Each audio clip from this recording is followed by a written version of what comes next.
Gatidwako aba Migrant Workers Voice. Ddoboozi lyabwe liwulikika nnyo era mumamanyi bwe kituuka kulwanyira eddembe ly'abantu abatwalibwa ebweru. Si bokka amakampani n'omulimu gwonna.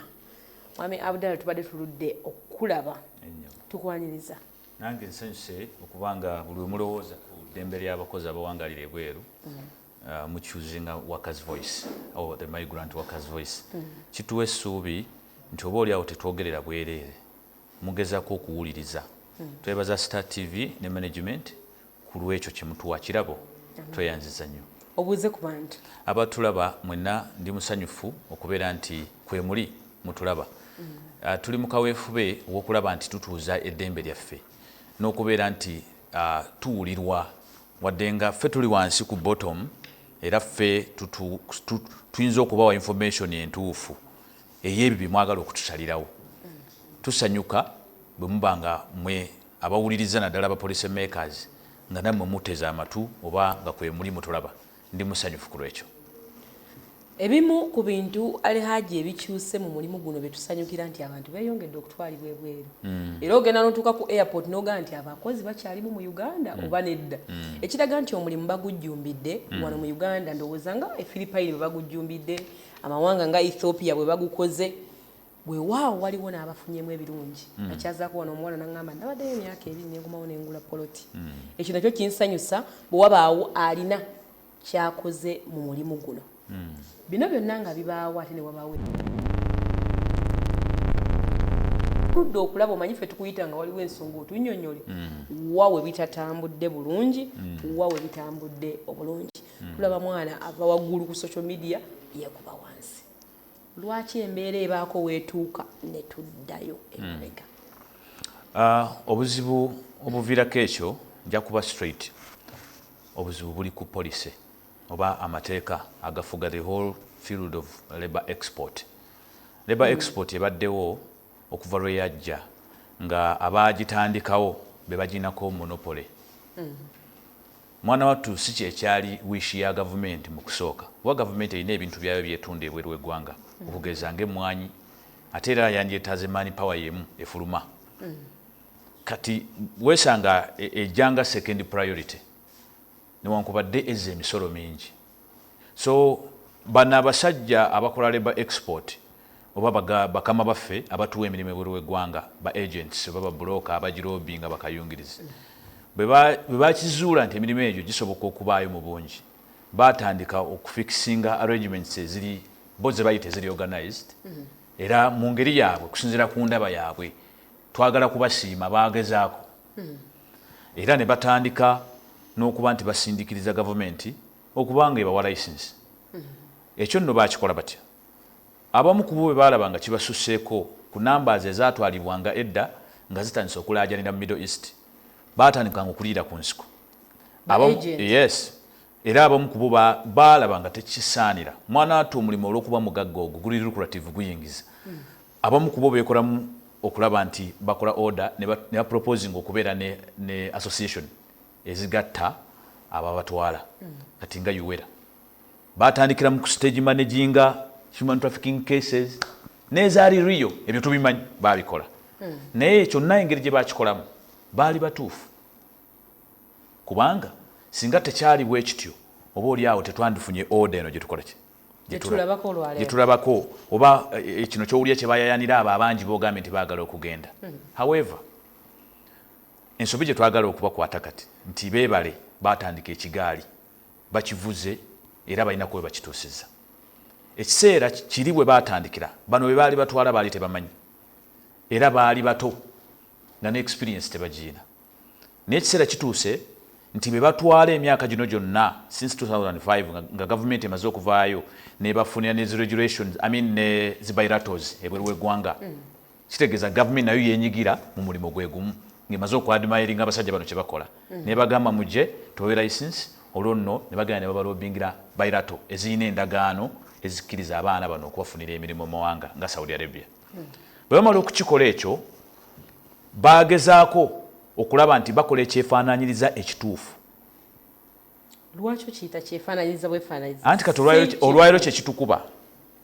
Olwaleero kye baakola ekyefaanaanyiriza ekituufu ekyali badde kibeerawo initially kyekitukuba nti mu kufoominga UWERA oba UWERA oba association eyo egatta abatwala kyali kirungi kiri mu mateeka kubanga UN ekubiriza recruiters okuba obumu okubeera nga balina order mu ngeri gye batwala abantu ebweru kirungi ministry neevaayo nebaregulating nga administrator naye kati balina element gye beerabira mu kye baakola balowooza nti ate kati ono recruiter job broker agent ofuna bulungi yava mu bwagent okusooka yali akukusa nadda mu order n'agamba nedda kisusse tulabika bubi kati ne bamuwa license alina address which is the first priority of government eyagala address omwana oli alaaja naye waliwo akafu nti eyali traffic yefuka agent yes oyagala abasajja bakulu ntandike boogera wano so ebyo saagala tubiddemu tubeebaze kuba omuntu ayita mikululo mingi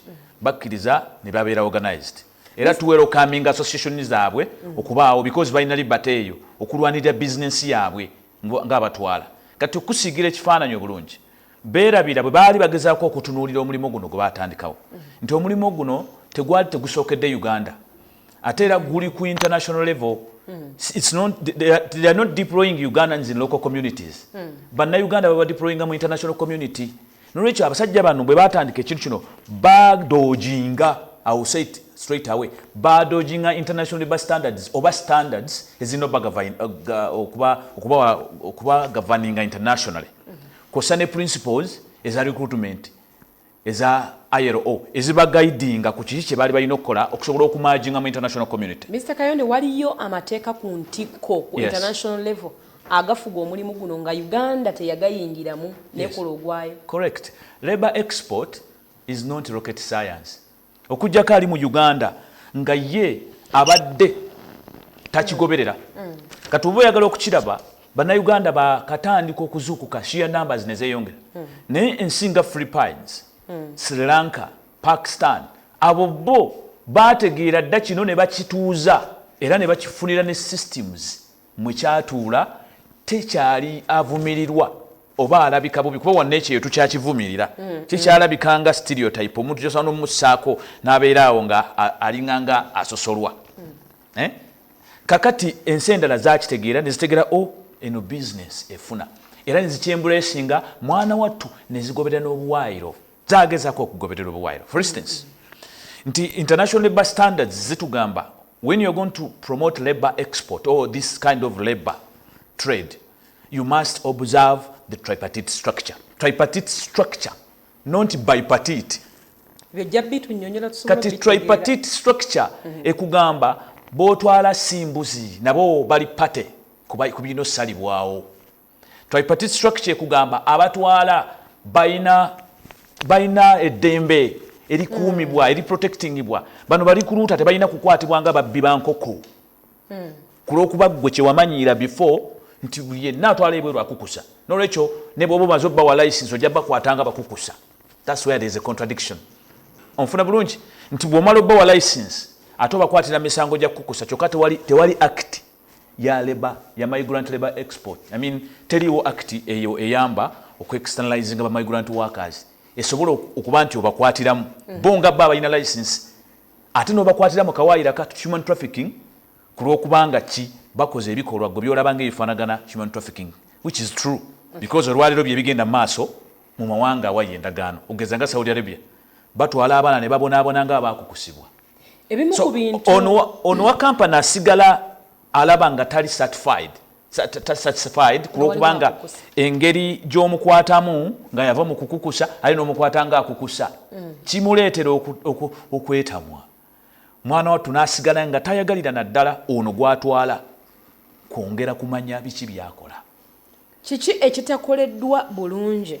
Amateeka gateereddwawo, minisitule ya genda tugirabye ng'erimu oteekawo akasengejja, yuwaweera negamba katuteekewo akasengejja, trainings ziteereddwawo abaana babeere bulungi batambulire mu mbeera. Ki ekitakoleddwa ekituusa ku level okubanga ekifaananyi ekibaabwe kikyafaanana bwe kityo okusingira ddala abaana abakolera mu Middle East?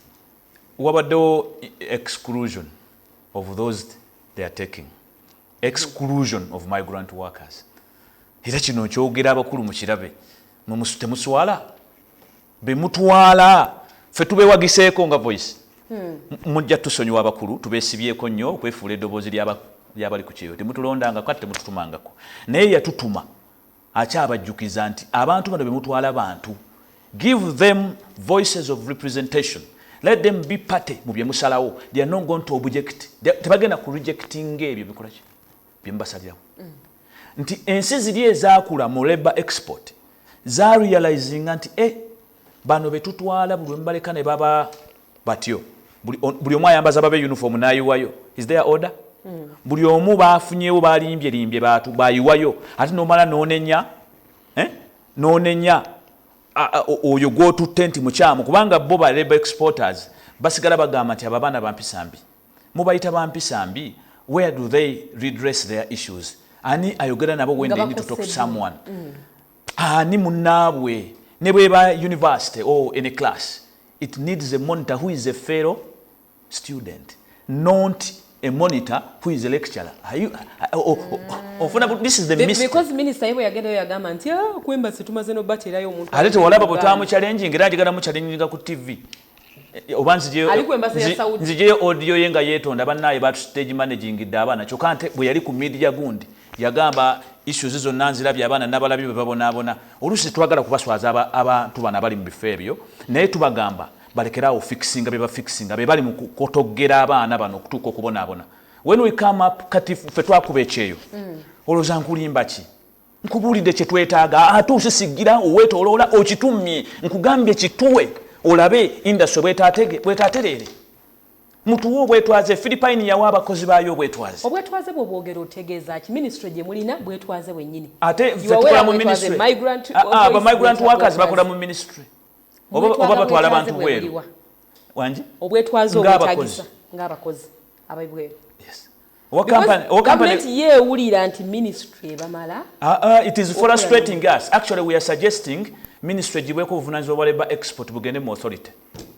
mwetaaga authority yes waliwo omugotteko mu ministry gwate bali mu buliri ne bano bebawa license ate nabo benyini balina amakampani katubakolere ki we need an authority we need to streamline and borrow from other countries if we cannot avoid this business because fenga fe twagala ogenda okuba ekyeyo tetwogera kulemesa abantu bagenda abamu batulaba bubi Kayonde is a migrant worker bwayogera ayagala ba migrant workers bagende but in a dignified manner when they are protected so see kutwala kulokuba go you don't want to be ashamed bwe twogera ku bibi ebikoleddwa ku bewatwala you don't want to know yet mubateminga na bubinga mubatwala you've not given us access ngaba civil society oba workers associations to express our opinions to share experiences kubannaffe abalagenda nga tebannaba kuva wano yesterday Katengwe omwana bwe yazze mu inbox yange nangamba ndi wano taata nyamba bosi wanga ngambye bagenze ne bankebera medical ndi Dubai mazeyo mwezi gumu naye bagenze okunkebera bankolera empapula basanze nnyina sirimu ekituufu omusajja yankose yali agent eyankukusa okumpisa ku kisaawe ku lunaku lwennyini lwe yampisaawo yannimbalimba nantwala nankaka naye kati yagenda na kampani ne mubuuza lwaki tewagenda na kampani nangamba munnaye kampani nazigezaako naye nga zirwisa ebintu nembijjayo wa mu kampani nenoonya agent zibadde teziri busa omulala nasinzire Saudi Arabia nangamba Mr President maze kati omwezi Syria mmere nkutereko audio zuulire Syria mmere naye najanira kampani yange tenziramu Syria mmere bali tebamuwa kyakulya yes kakati which kind of example ono gwagamba nti otwala era ministry twala nyo licensed by the Ministry of Gender, Labour and Social Development. What's the purpose of that ministry? Ngabe mutwala bafanagana nga bali abakukusibwa because ono one mwe ministry abatwala mukozinga dire to lead those who are trafficked to continue being trafficked in whichever exit because they are tired of your bureaucratic length programs bobuuza bali ku ruuto olusi tubasaasira basebo mulina license naye abaana nga tebatambula nti amunnaye ebintu byesibye tetumanyi kiki bakola ki we wonder now what is the purpose of your existence is it to ease business or to stampede business get off our way let this work go to the authority ngensendala bwezikola ki and things can be eased Ministry bw'ogamba nti otwala abantu simanyi licensed company biki what is that purpose nga be watwala bali Saudi Arabia balajana tekuliko n'omu aba reaching. We have a girl here. She's being raped in a house. Do you know what happened? Ate ministry emanyi simanyi nakati ntumye omuzadde kuba bamuyise nambuuza should I go there nemugagenda yo bali bakama baffe ba ministry. They think they are going to play around this parent.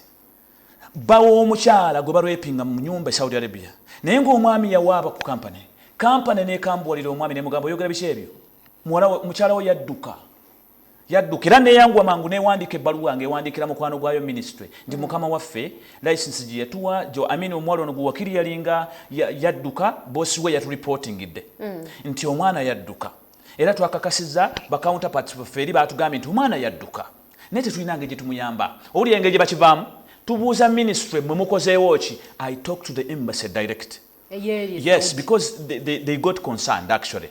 They talked to me and I gave them all the information I had. They assured me we are going to make sure we rescue this girl. Nebagamba omuwala mwali mu nyumba because we insisted ffe twayogera ne mukama we netumugamba ojja muzzaako ku ssimu era n'amuzzaako. Yali yamujjako essimu ku banga. Naye ate no company reporting nti omwana yadduka is a runaway. Naye ali mu nyumba. Kyokka ali mu nyumba omwana agamba omusajja banfunira ennyumba ya musajja talina mukazi olwayingira nze gwasulako. Tumugamba toddukawo because woddukira bano abali ku ministry ya gender Uganda ne company bo banoonya kussaako kikoligo runaway. Buli mwana yenna yaddukira ku street weebuuza atuuka atya okudduka because atuuka okuyaaya n'okufuna obuyambi nga tabulaba. Until they land in our hands, singa tetulina lit experience nga naffe twactinga mu ngeri embi ey'okumisleadinga singa ndowooza abaana bano tuba misleadings oba n'okujula okuleetera eggwanga lino obuzibu. But we try to model them, to guide, to okubeerawo n'okubawa ebigambo bye basaana okuwulira during such times of distress. When the government is not there. Mr. Kayonde, ebimu ku bintu ebirumya bannayuganda omutwe nti gavumenti evaayo n'esayininga endagaano n'amawanga nga Saudi okuteekawo enkolagana ennungi ey'abakozi. Who represents us in those agreements? Naye katono nnyo naye mu mawanga nga Canada n'ewalala cases zino si z'amaanyi. Ne bannayuganda gye baludde mu America n'amawanga amalala ate okusinga Uganda weetadde endagaano nga wali teyinaawo ndagaano obuzibu businga kuvaawo. Obuzibu bwa labor export naddala mu GAF obuzibu buli mu ku excluding abakozi babatwalanga commodities. So ngate mu nsendala waliwo eddembe. You see eri abantu abali mu America, Canada n'ewalala abantu abo bagenda baagala. But they face challenges. We have a member who came from Boston yesterday. He was at my office. He was explaining, crying. Nanga musajja mukulu. I told me. Yes. Nangamba Mr. Abdallah, we see what you are doing. Sometimes we feel like wedobozi. Ningamba nze. Kakati akubuulira nti naffe wadde tuli eyo mulowooza tuli buki. Bulungi. Naye tulina challenges. Zetwetaaga government ewulire. Buli we batusisinkana bajja batuleetera simanyi bano ba banka simanyi ba insurance balina ebintu bye babaleetera balina ba stakeholders bo be babaleetera okutaapinga mu diaspora naye nga ate teba addressinga real issues of the diaspora people. The disunity eri mu baana ba diaspora is caused by the whole arrangement.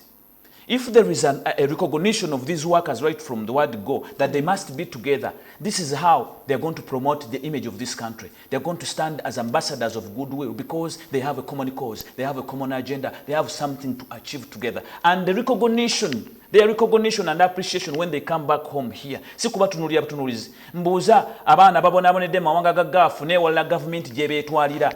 How are they compensated when they return here, whether dead or not?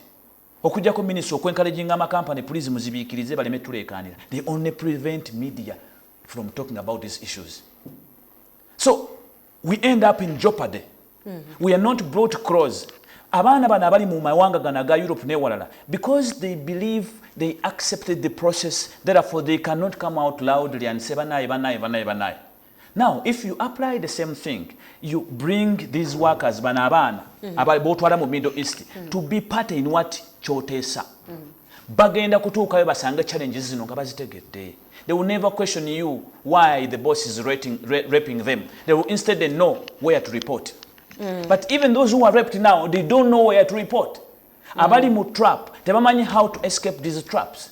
Instead, local oba zino hosting countries ate zibatadde mu mbeera ku lw'amateeka agatalina ddembe ly'abuntu kuba Saudi Arabia tetunuulira human rights zino naddala association oba abantu okestablishing okubeera obumu. Uganda ekikkiriza. That's why we are free to talk here. But because our origin is Uganda, and Uganda is a signatory to the international labour standards, we believe teina kutukkiriza kutusaddaaka.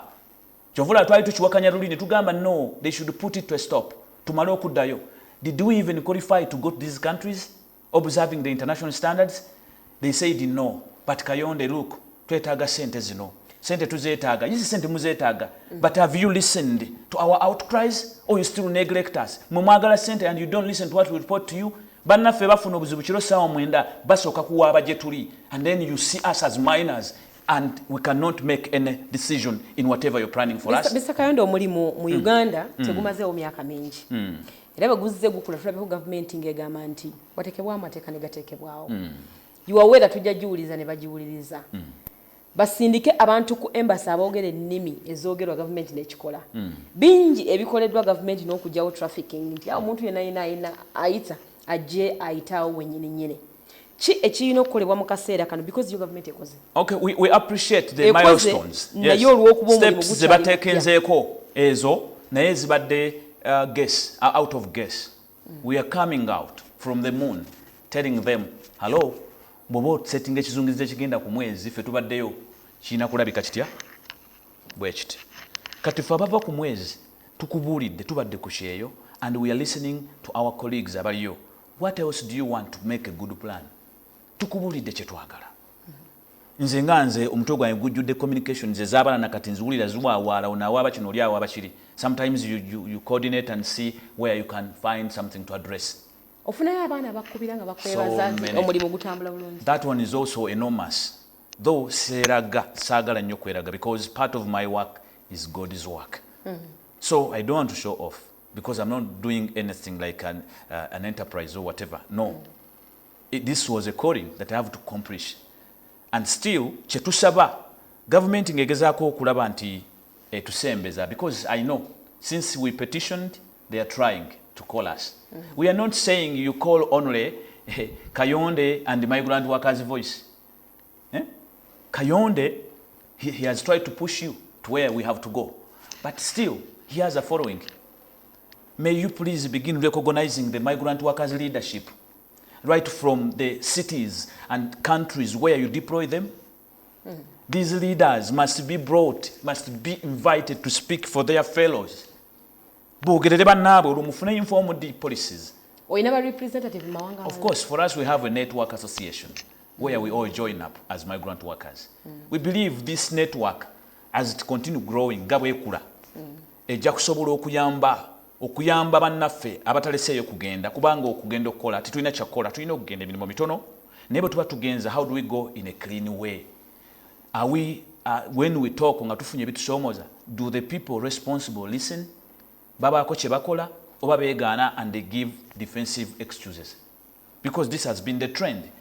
Owa company omwana bw'awaaba bw'atamu switching off kubanga omanyi lwaki baba switching off. Owa company y'omu yatwala yakomyawo emirambo yala kugamba bayina yalina okulwanirira ate ali eri ate ye yakiikirira gwe yatunda mbu yamukiikirira ne wabulwa eddembe ne wabulwa okwetaaya, and yet this is a businessman ateekeddwa okuba ne freedom ye. Nze mbalwanirira ab'amakampani nti ba n'eddembe lyo weekolere kasenteko, gavumenti gibuulire emanye omugugu gw'erina okutikkula oleme kuvunaanyizibwa. First of all, bwe baba balwepinga omwana eri mu kiyumba toliyo. Don't be the representative of someone gotagenda kumanya bukya bw'ayitamu ate nga tokiyitangamu. Abakyala bano n'abaami bano bannannyini makampani abamu ku bo tebalinnyanga na Saudi Arabia, tebakubwanga ku kyeyo naye olw'okuba alina ssente ne capital eggulawo kampani ate yeefuula nti mu ministry ya reportingira ensonga z'omwana nga conference oyo alina gundi ki odeste ki tajiina. Nga tumaliriza njagala just onokoleyo ebintu ogambe nti tugulewo authority eri ekwata ku mateeka g'abantu abagenda ebweru oba abaana mu bufunze mu ddakiika 2.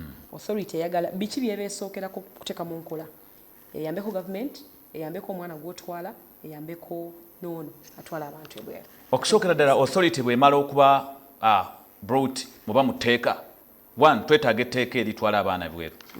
the Migrant Workers Employment Act singa ebaawo egenda kugaziwa ewe buli omu eddembe. Then authority bwejja, authority eno egenda kuyambako okustreamlininga nti egenda kubanga yeddiza obuyinza obusalawo ku mutuufu asaanidde okugenda okukola naddala nga agenze kukola.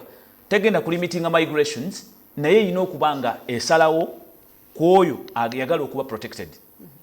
Ng'era yeewala awuliriza bino. On top of that, ne sensitization nga naffe tumukola nga ne government eteekamu. Then authority erina okukolagana n'abakozi. Ate era erina okubanga ekwanaganya kuba erina omulimu gw'okulondoola abakozi. Era ye chief monitor. Ye chief monitor. Authority egenda kendeeza ku nguzi ne exploitation gye babadde bakola ku baana bano. Egenda kuba esobola okulaba owa company kiki kyakola omwana ono butya bwamutwala amuggyako ssente mmeka byonna ebyo nkimanyi bajja gikuba tebajja kujagala because egenda kulingiza. Okay. So tusaba bwe baba nga baagala okutereeza omulimu guno authority gye ebeere ng'ekolanga bolaba Philippine in authority. Mwegomba Philippine era etwala abayo batwala erina authority. Naye authority si yesalirawo abakozi wabula efuukulanga esifugadinga entwala yaabwe netunulira n'ababatwala batya. Ministry y'agenda esigaza omulimu gwa commissioning ne ba commissioner okutuuza aga labor court oba disputes eza labor expertise eba yaabwe ba commissioners okutunulira ensonga ezo ezirimu okukayana. Naye authority erina okubanga yo etunulira gukoze ekyekituufu nga tonnafuna license. Naawe gwe batutte oyise mu criteria, do you belong? Authority tegenda kubaawo nga temanyi baana bano we bali. Egenda kuba emanyi buli mwana waali. Which means authority erina okubanga esobola okutracking abaana ng'eri in coordination ne labor office oba Uganda Migrant Workers Labor Office eri attached to the embassy. Ng'eri erina ba attache. Katate under that office ba attache olw'okuba abakozi ba government, they cannot represent workers. There must be an administration of workers, either an association attached below okusobola okuyamba okutuusa real information to the worker. Because gwe yatwala kizibu okonvinsinga gwe watwala. Bwe biba bitabuse ajja kukola gwa kunenya. Mr. Kayonde, we shall have a way. Yes, enyabo. Tweyanziza nnyo mulwanizi wa ddembe okuva mu Migrant Workers Voice. Ensonga muziwulidde tutera okubeera ne bannaffe ate abatwala nabo ne batubuulira sayidi yaabwe. Nkola yakulaba nga tutereeza mulimu ogw'okutwala abantu ebweru kubanga guleeta ssente nnyingi era nga tukimanyi nti abantu bagwettanidde nnyo ensangi zino. Tugendagendako katono mukumulako bwe tudda tukuweeyo omulimu gumu then n'akalowoozo wamu n'ebbeeyi y'ensimbi tovaawo.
Buli munya-Uganda nayetenga amakulu malungi.